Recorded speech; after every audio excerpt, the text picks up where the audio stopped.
Hi, it's Gadget UK here again. Ignore the 500 plus there. I'm using that for something else. But anyway, this video we're going to be upgrading the RAM on the amazing 3000 board that came from Kavanoz. Hopefully you saw that in a previous part. So the RAM on the Amiga 3000 uses zigzag interleave packages. I'll show you some of those chips in a minute. And there are like 32 of them or something. There's loads of them. And they're very expensive. It'll cost you over £100 for the 16 meg, I think it'll accommodate. Yeah, well over £100 probably these days. They're super unreliable. They're really fiddly to get in and out of the sockets. It's easy to bend the pins on them, and yeah, they're not very reliable and occasionally fail, those chips. And getting the right ones can be a pain to do with the exact type that the Amiga needs. I can't remember what it's called now. I'll stick it top left. My brain's frazzled at the moment. So this adapter goes into some of the sockets, some of the pins. You can see there's just pins in random well, not random, in coordinated places here to get the right address signals and the right selection signals, etc. And you've got SIMM sockets here. So this PCB was developed in 2007, copyright Matthias Monk 2007, and it says there www.amigaworld.de revision D. Very cool. So again, this came from Kavanoz. Not only did the 3000 came from Kavanoz, or come from Kavanoz, these bits and pieces you've seen on other videos as well came from him. He's an amazing guy, he really is. I can't thank him enough for this, it's just absolutely incredible. So we need to solder those. I'm just looking, there's nothing hindering like other points we need to solder, you know, pins or something on the other side, so we can solder those maybe to start with. Although it might make more sense to fit the capacitors, but you know what, I can do that under magnification. We'll get some tantalums down here. So for the pins, I'm going to go with turn pin pins, the thin side coming out here. Yeah, it could be quite difficult, you know, making sure they're all totally straight and aligned with each other. If you get them slightly bent in or out at a funny angle, it could be quite hard to get in. So I'll pay very close attention to make sure I get that straight. One way to do it, obviously, is to fit the pins in here, or fit them in the socket on the motherboard, and then fit this on top and then solder it, and then you're going to get the alignment absolutely perfect. And I may do that, I don't know yet. Anyway, I'm going to go and get some turn pin and some tantalums maybe. Yeah, there's a mark there for resistor and a diode, R1D1, but they don't go anywhere, or do they? They don't go anywhere. Oh, what's that all about? What's that all about? R1D1. The pads, unless they go on internal layers, you know, it's just one strip that just goes across there, and it doesn't go anywhere on the other side. So that's an interesting one. I might need to ask him about that. Maybe there is internal layers inside this. Why would it need a diode? Why would it need a resistor? I don't know. The other thing Kavanoz included with this is what I think is the memory, which is just incredible. I mean, it really is. You've heard me say incredible. It is incredible. Kavanoz for president. He's just incredible. Yeah, I actually cut my nails yesterday. You noticed that I always need to cut my nails on my channel. Not today. Now I've got no nails. I can't peel tape off things. Here we go. Look at the strap on. Yeah, the double-sided, and I'm guessing the 8 meg each. Yeah, you got a part number on there, MC422000F38BA-60. It's 2x32. They don't actually say what size they are there, but I'm guessing 8 meg, 16 on a second. So we've got two of those, and those are obviously just going to go into our sockets there. Very cool. What a nice way to add 16 meg to an Amiga 3000. And I say nice way, well, it is better than using the zip chips, yeah, but it might be a one-way process. Once you've got turn pins going into those zip sockets, it may loosen them a bit, but the turn pins are really fine compared to, say, a square type pin, you know, a normal pin header type thing. So we might be alright, and I don't see me ever sticking zip RAM in it again, if I'm honest. Right, so pointing you at Kavanoz cam here to the board that came from Kavanoz for the board that came from Kavanoz, and we'll probably use Kavanoz tweezers. I hope it doesn't send me anything else. Please don't send me anything else. It's like I can't cope with it. It's like I feel like I owe you like my life and a half for this stuff. So yeah, it's always very nice when I get surprises like that. And I'm not the sort of person that detaches himself from his feelings. It did break me down. I was in tears. It's like I was right at a wuss. Yeah, part of that was just things that are going on in my life. As I said, my health's not great. So I'm just going to try and just reflow that. Yeah, I am soldering this straight on.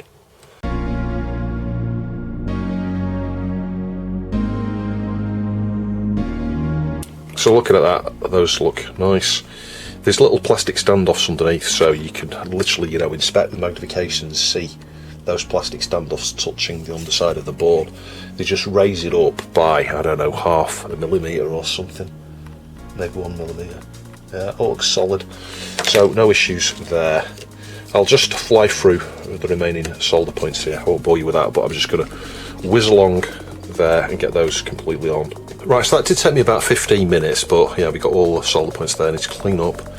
Anyway, let's bring the microscope back down. Let's fit some tantalums there. Yeah, and just sticking one of the SIMMs in to see how much clearance I've got. I can't fit tantalums. My tantalums are too big. The pad spacing is bigger on all the tantalums I have. So let's just try and free that. Yeah, the clearance is not very much, so it's like I can't use some of those. I don't think. Oh, well, maybe I can. Those are quite low profile, actually. Yeah, I was just thinking of getting some of these 100 microfarad caps here. These are ones I reclaimed from something, actually, but the ESR is really good on them. Yeah, no, they're not going to fit because they're too close to the socket there. Maybe it's supposed to have 100 nanofarads there, like 3 of those. I don't know. Maybe it's not supposed to be electrolytics or tantalums. And it is a multi-layer board. It's 4-layer board. How do I know that? I was looking at where they go. They go to like a via that comes, I don't know, in the middle somewhere here. It doesn't go anywhere. So the power and ground are internal to this. So those 2 things there are required. Right, I found some 22 microfarads here, tantalums. So yeah, let's start with the bottom one there. Now I can never remember. I think the band on the tantalums is positive. It's not the negative. Yeah, in fact, I'm sure it is now I think about it. I don't know what I used these for. It may be in one of the terrible fireboards, I don't remember. There might be an update coming up on the TF-MSX. Actually, Eric was going to send me an MSX cart, which is just absolutely incredible. You can see I've got that upside down right away here. Is this going to fit? Oh, look at that. It's going to be barely the right size, isn't it? It will fit. It will fit. Let's use Kavanoz tweezers here. Yeah, well, there's a will, there's a way. I will often fit things that aren't quite the right size. You've seen me do that before. Either smaller or bigger. Let's just get a little bit of solder. I'm watching out for the connector. This is why you should fit them before you fit the SIMM sockets. Hang on. Otherwise you can melt the SIMM sockets if you're not careful. There we go. Quite a lot. So I'm going to, hang on, flip it the wrong way on first of all. And smush it into the edge of this, like that, I think. Just inspecting it. It's fairly straight. It's not quite straight though. Right, that's as near as, damn it. So let's just rotate that around this way. You can see there, it looks pretty straight.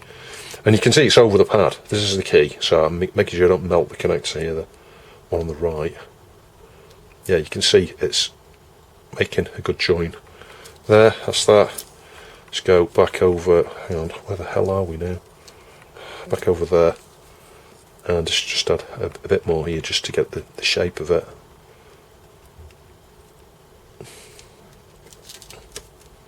Yeah, it's a big blobby, bulgy solder thing. But that's okay, and the stripe is towards the positive, so yeah, I'll just do the same with the other 2.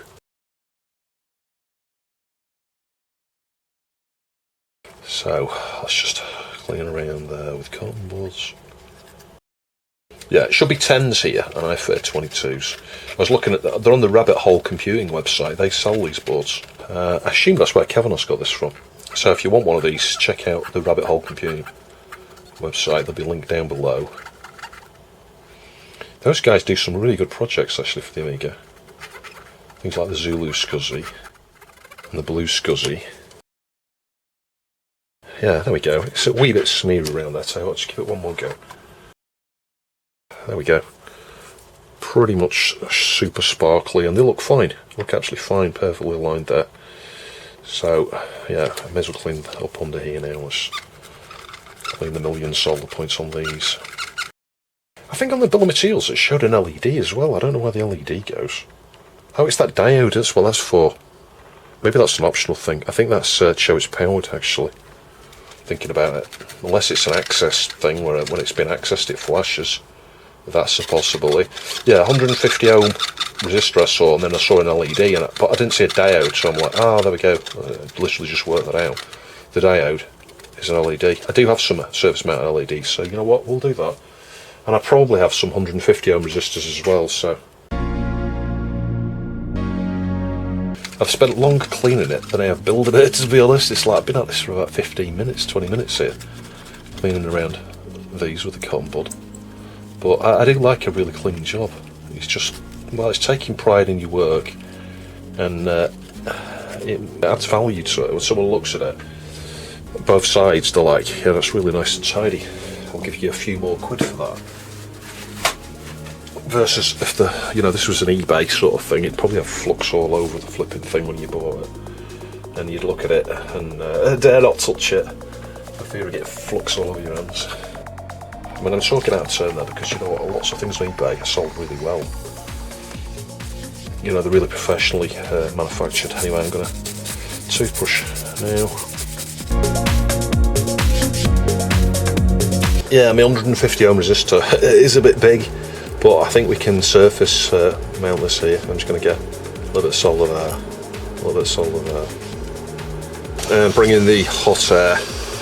It's it's going to blow away now, isn't it? Let's just reduce the airflow. It's enough to make it take off. And let's just rotate this around, just so I'm heating away from the SIMM sockets. Up, I blew it off. I knew that was going to happen.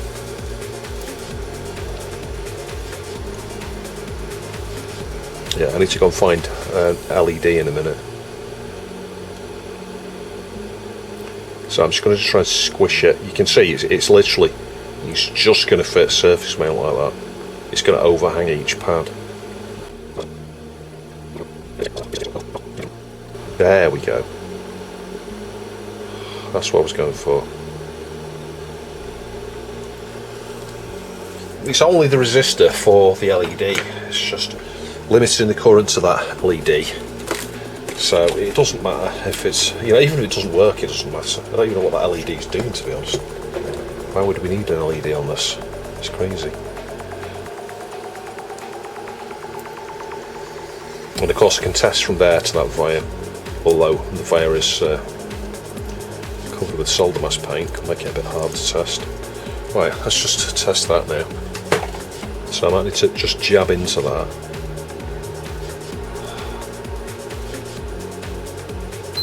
Yeah, there we go. And then from here to there we go, it's fine. God, there's loads of glare on that, isn't there? So we've got an LED here. I'm not sure which side's anode, which side's cathode now. What we can do is just put the meter on diode test, I think, or resistance maybe, I forget now. And we should be able to put a little bit of current through it, it may illuminate. Let's try it on diode test. There we go. So, yeah, the cathode is to the right. So, I think that's how I'm going to fit it. I think those LEDs came from Alison Chalice, actually. There was some more of Alison's stuff. So, we just need a tiny bit of solder there. Oh my god, that solder's huge compared to that pad. What is going on here? It's not even melting. Oh.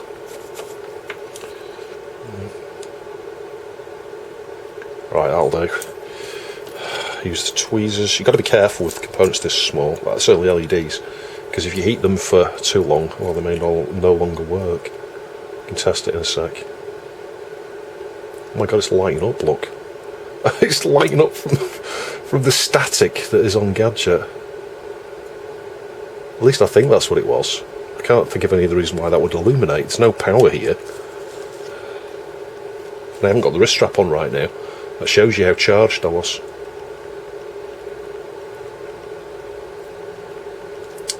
Oh my god. Eating that one, I don't want to eat that one, I want to eat this. What is going on? Let's now try that. Yay! I hope that's not like a really super low voltage LED. it incinerates the minute we put some power through it. What we need now are the turn pins. Yeah, I don't really like the shape of the solder there, to be honest. let's just clean the solder off the tip. Now polished off. Right, what I'm going to do here is empty this out, because you know what, this is a good opportunity to use all those little odds and ends of tiny little bits. Yeah, all the things you know, the bits like that you kept from previous builds and things. Well, there we go, they're all going to come in super handy, and there's quite a few of them. Look. Right, that was painful. Those connectors under there, it's just absolute agony. It took me an hour and a half at least, maybe 2 hours to do that. You wouldn't believe it, there's hardly any connections, it's just trying to get everything nice and straight and balanced and all the rest of it. Anyway, I'm going to clean up, I'm going to assume it works, and we'll just clean up now, and we'll go and try it. I've got to get a jumper on there, I don't know what that jumper is, to enable, disable it maybe.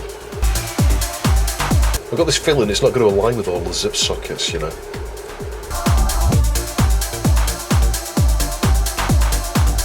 I can toothbrush or ultrasonic it later.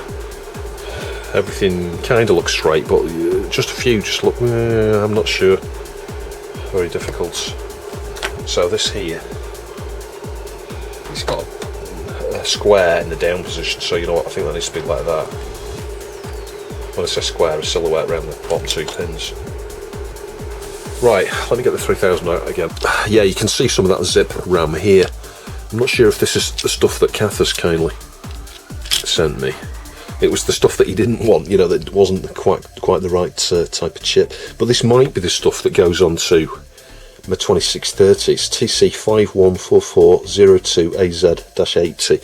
So only 80 nanoseconds. And as you saw earlier with the annotation, I think there's 2 different types of you know, RAM that are supported, like fast page and yeah, it's a static column I think that's preferable. Fast page will just work, but it's not quite as fast in terms of the Ramsey capability. So Ramsey, you can set some certain bits on a certain register and make use of the faster speed of static column mode, I think. Perhaps in relation to burst mode it becomes an issue from thinking back to Kath's board. But anyway, yeah, that stuff can be very expensive and it's hard to find, and it's not as reliable as other types of RAM in my experience. Right, let's just rotate this around this way. Yeah, now comes the fun bit. Wrist strap is on. Now, hang on, let's just have a look at this now. Because it's marked on it, isn't it? So U850, 851, 54. So I've got to find a U850. U850's down here. So we need to get it bottom aligned. Oh my god, how are you supposed to do this? Good luck trying to see the actual pins going into the holes.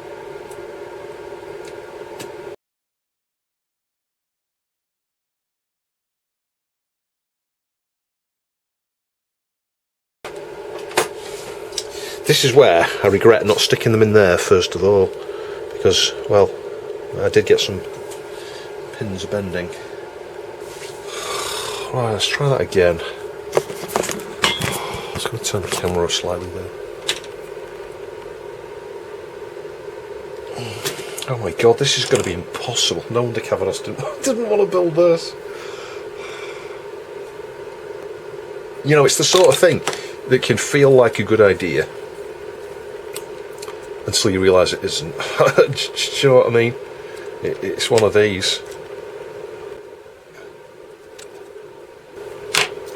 I actually think this is going to be extremely hard to get in. There's no clearance.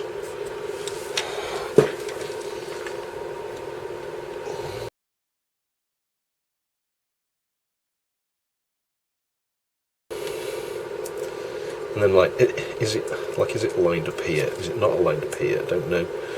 There now, I'm not sure.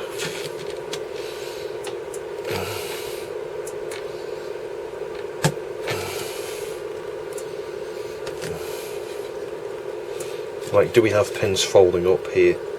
Don't know. Let's just take it back out and have a look.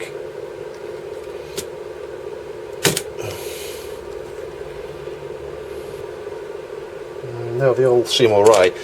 Yeah, it's just a case of like try it, stop, try it, you know, take it out, put it in, take it out, put it in, take it out, until you're really happy.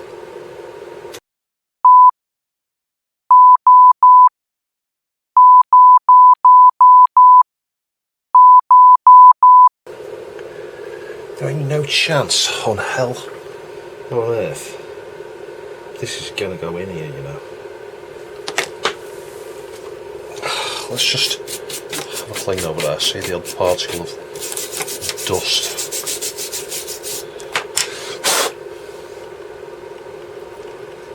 I mean, they all look great, they really do. The connections look really great there. Like, try and get the phone like that, and then look side on with the magnifying glass to see, do the pins look aligned, and just see if I can work out if any aren't. And do you know what? They look alright. They do look alright. I just think it's because you're trying to push so many pins at once. It's always the problem, it's always the difficulty. Yeah? There's a lot of pins to press here. You see, I've just moved it now. And when you get one side in, then inevitably one side then doesn't go in.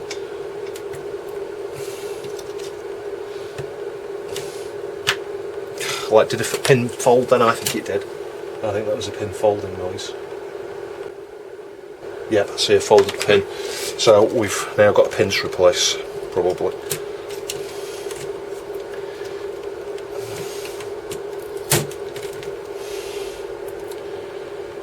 Yep, here. This one, it's got a totally mangled look. That's the one that keeps sticking. So you know what, I'm just going to remove that strip and replace it, because that's the one that, out of all of these, that's the one that I seem to have misaligned slightly. All the others look okay. So it's these 4 connections here, and I'll report back in a minute. Right, I used a desolder pump, and then I used some flux and braid, and it came off. Got no damage to the through hole or anything. Where's that go now? Here. I got 4 new pins. That's it. I need to focus on trying to get that straight in here.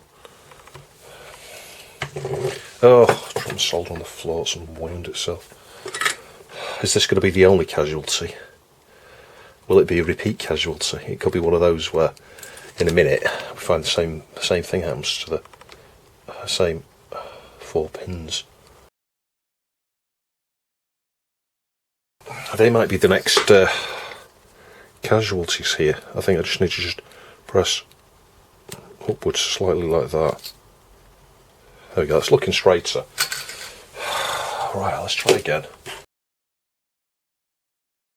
And even these ones down here in this corner that go in well don't look like they're aligned, if I'm honest. You see, I just nudged it then, did I? Nudge it out of position? No, I didn't. So let's now try pressing here where the balked bit was. Oh, that's going in. That's going in. That's going in. Hang on. Oh my god, it's going in. I think. It's going in. Oh my god, is it a miracle? I think it's a miracle.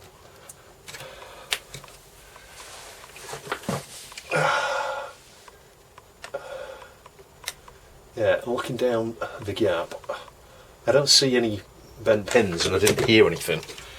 So, I think that's it. That is now a permanent feature on this board. It's never coming off.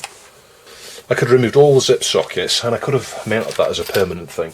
I could have also removed the zip sockets and put turn pin sockets, but you know what, I think trying to get those pins that way into turn pins would have been much harder than the zip, because at least you've got 2 contacts like that, that go like that. When you've got turn pin, you've got a tiny little hole, the same size as the pin. You would then need to have the sockets and the pins aligned and then solder the connections on here. That's potentially the only way you could easily do that. So let's rotate this around. Let's see what happens just like that now. Are we going to get a tantalum explode, or I don't know what could possibly go wrong here. I mean, I could have it completely misaligned and destroy something. I don't know. Let's just see what happens when I put it on. Flipping out, that blooming LED's bright. It's blinding me.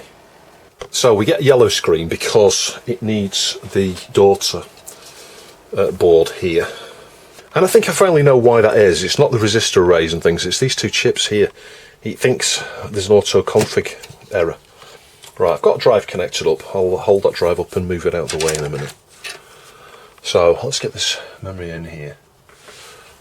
not sure which way it goes now. It can only fit one way. Makes more sense to do the one on the nearest me first. Right, we got the memory in. Everything looks okay there. Let me hold this up and switch it on. See what happens. There will be a delay waiting for the SCSI timeout. I'm going to have to change that LED, it's way too bright. It's booting. And you are pointed at the screen, so I'll get memory. 6 meg fast. That's a bit weird, isn't it? Switch it off. Now I think that's probably the jumper down here, maybe. Maybe it's in like 256K mode or something, but I wouldn't expect 6 meg. That's a really weird amount, isn't it? Let's move that down. I'm going to wait for it to boot. Please have 16 meg. 6 meg? How have we got 6 meg fast? Well, that's working, but strangely we've got 6 meg. I wonder if a pin got folded up. It must be something like that.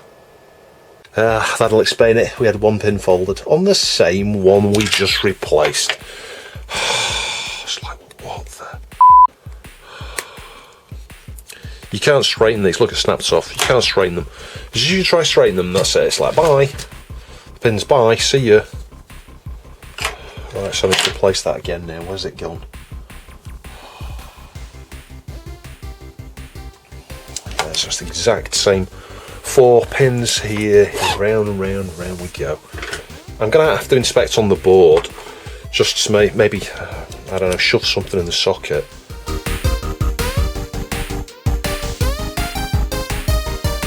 Yeah, we did. We lost just one through hole there, and the trace, you know, the pad. So we now need to fix it as well. Let's just try and get a flipping thing in. Oh, God's sake. Granted, I wasn't exactly taking my time there. I was just wrenching it off because, you know what, I'm fed up with a flipping thing.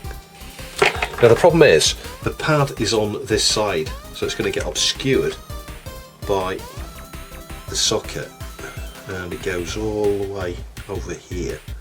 So I think what we'll do is just solder the wire through there. That's right, yeah, so what I'll do is join it on down here. So you can see here, pad is gone. The other 3 are alright. It's just that one. And yeah, I think that was the one that was struggling to come off, to be honest. So what I'm going to do is, hang on, where is it? It's here. Just follow that trace. Can you see that trace? It goes all the way up there, and it comes across to there, the wire up. Solder that there. Yeah, it's a bit extended there, the thing on the wire. Hang on, if we pull it here, like this, I'm just going to cut quite long. I have no depth perception, is the point. That's it. And then flip it over.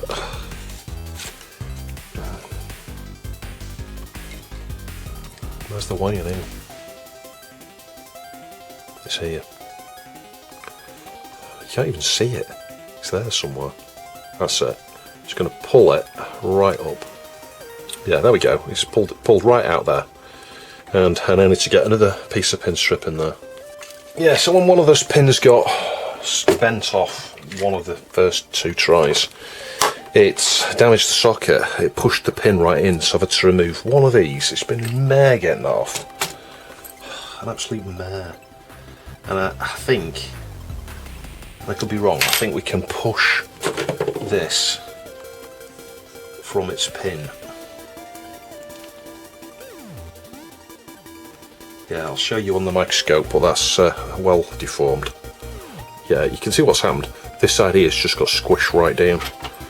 Yeah, I'm surprised at that. I mean, maybe that was like original damage and I never noticed it, but I don't think so. It's just coincided with that problem with that pin. Of course, trying to grab it and pull it, it's not going to be easy. It's probably going to break on me now, isn't it? This, I can see it coming. I need to bend it upwards somehow. See, just looking into this, yeah, there's a flat hole at the bottom, and the both should protrude about the same height. You can see one or two of these have been damaged like that one there. It's not great. Right, I've done my best with it. You can see it's, hang on. I don't know, I'm just going to stick it back in and give it a try. Finally managed it. That was absolutely traumatic. So the 6 meg actually was the jumper in the wrong position. I tried it without the jumper and it came up 8 meg, and I tried it with the jumper in the other position and we got 16 meg. And you can see it is actually going round. We need to get to 1.6 I think, or 1.5, and then 1.6 is when it finishes and then it'll go round to round. So the bottom line is, I removed that pin from that socket and I dropped it on the floor, never to be seen again. I searched for an hour, I couldn't find it, so I removed some pins from an Archimedes keyboard slot. Though it's bigger than a keyboard for an Archimedes. I removed a pin from that, dropped it on the floor. Removed another pin, dropped it on the floor. Removed another pin, dropped it on the floor.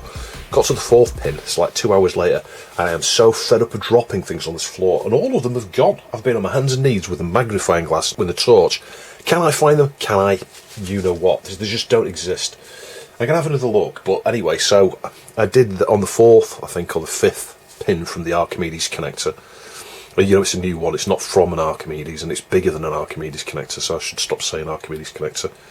Yeah, I managed to form it just the same size as the other ones and put it in there, and yes, it looks different, but it sits at the right height and it's got pretty much the right gap, and it works.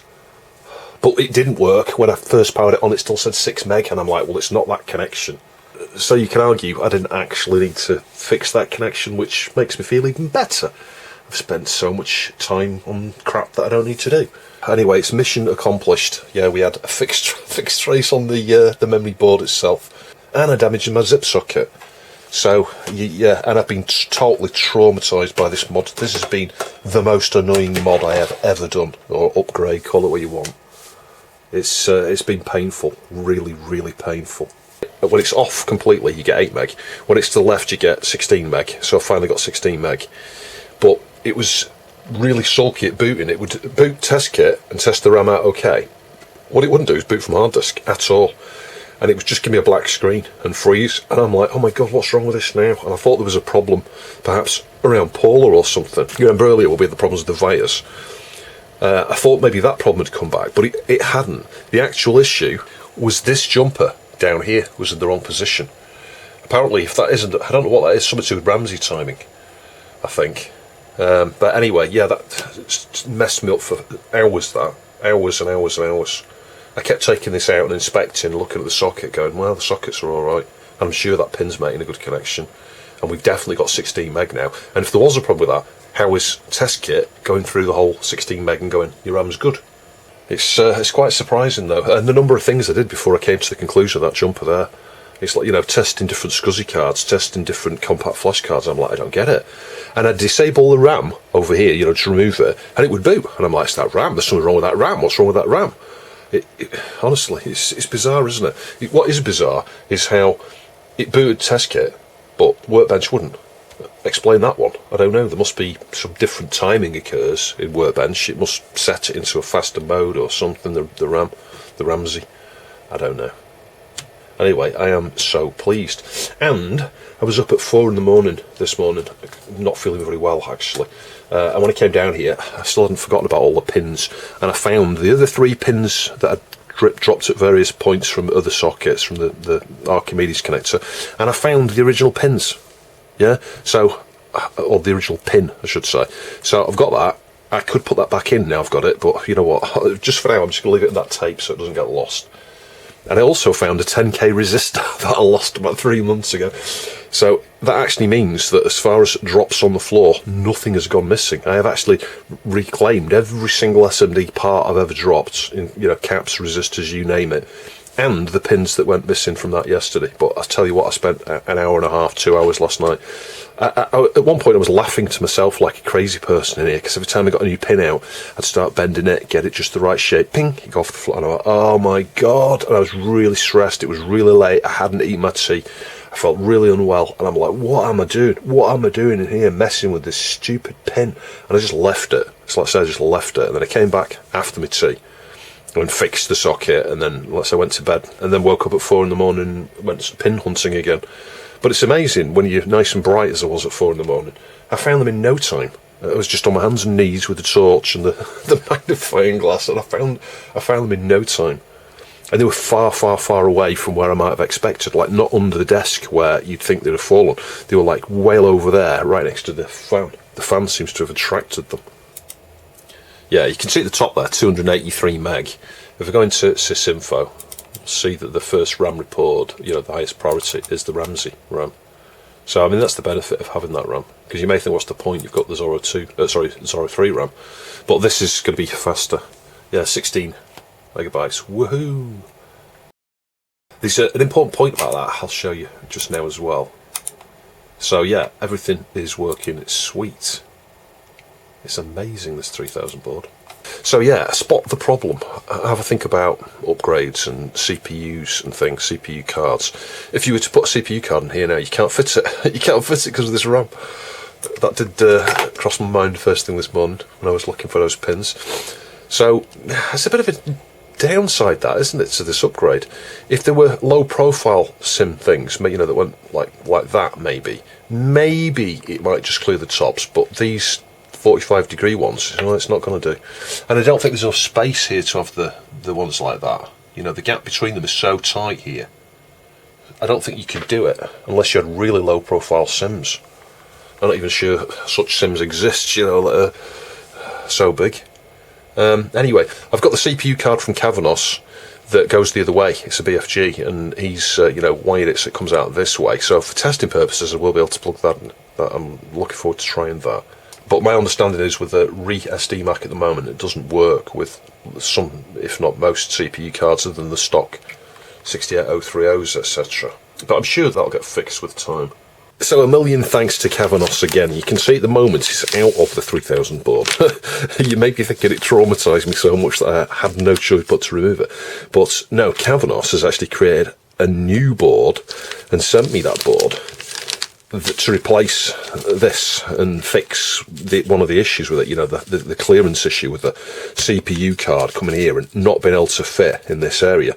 So yeah, watch this space for a future video on that. I'm not going to upload it straight after this because you don't want to watch two RAM board builds right after each other, but the next one's a bit different anyway.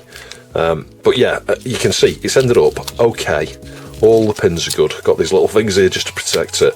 We did have that one wire. it looks really clean. I did put it through the ultrasonic cleaner later, and it works perfectly. So, I mean, my reservations about this, what we've just pointed out here, that you can't fit, a CPU card. But also, I've never been a fan of putting turn pins into anything other than turn pin holes. But there's no alternative. This is the best of a bad situation, really. So, I do appreciate the design, and I appreciate Kavanoz having sent this to me. There's no real solution. You can't get pins that are thinner. They widen the connections on the zip sockets there. It's just unavoidable, really. You could, as I say, remove all the zip sockets from your 3000 and put turn pin there. It's a cleaner way of doing it. It's very fiddly getting them off, the zip sockets. I've still got that pin to stick back in my 3000, but if I inspect with my magnifier here, and I can show you that at some point with the microscope, if I inspect the pins where they match up here to the socket, all of them have widened for these connections. And it's not that these aren't straight, it's like I say, it's that the turn pin is wider than the actual normal type of thin leg that would go in, if you see what I mean. It's the same issue that I always moan about as well with dip sockets when you stick turn pin ROMs in. It does the same thing. If you look at them with a microscope or a magnifying glass, you'll find that the pins have widened just because of turn pins being thicker. But anyway, hopefully you found that interesting. You can get a similar product to this for the 386 bridge boards, I think, because they use those zip packages as well. Anyway, thanks for watching. If you liked the video, please give it a like and a share. If you'd like to support the channel, please see the Ko-fi and Patreon links down below. I'll catch you in the next video.